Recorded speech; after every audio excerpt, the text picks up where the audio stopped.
এতিয়া দুখৰে ক'ব লগা হৈছে যে UPPL দলটো জন্ম লগ্নৰ আগৰ পৰাই মই তেখেতৰ লগত আছিলোঁ 11 বছৰ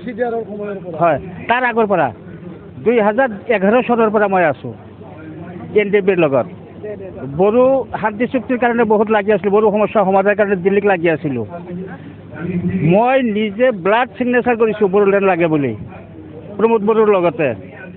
মাথা মণ্ডন কৰিছোঁ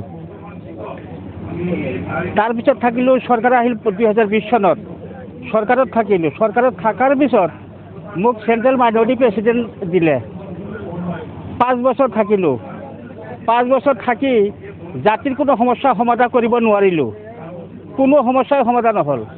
আনকি 5টা বছৰ UPPL দলে সংখ্যালঘু মানুহৰ এৰাই চলিলে সংখ্যালঘু মানুহৰ কোনো ডেভেলপ নকৰিলে আনকি ইভেনকে মই যে 17টা বছৰ তেওঁলোকৰ লগত থাকিলোঁ মানে ইমান ঘাট প্ৰতিঘাতৰ মাজত আগবাঢ়ি গ'লোঁ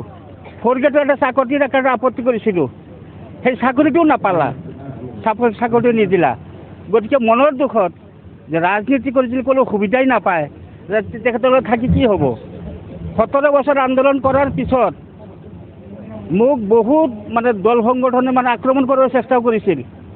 তথাপি মই তেওঁলোকৰ লগত আছিলোঁ যে জাতিৰ কিছুমান সমস্যা সমাধান কৰিব পাৰিম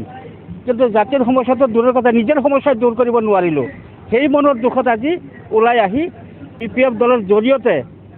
নিশ্চয় জাতিৰ সমস্যাটো সমাধান কৰিব সক্ষম হ'ম বুলি আশা কৰিছোঁ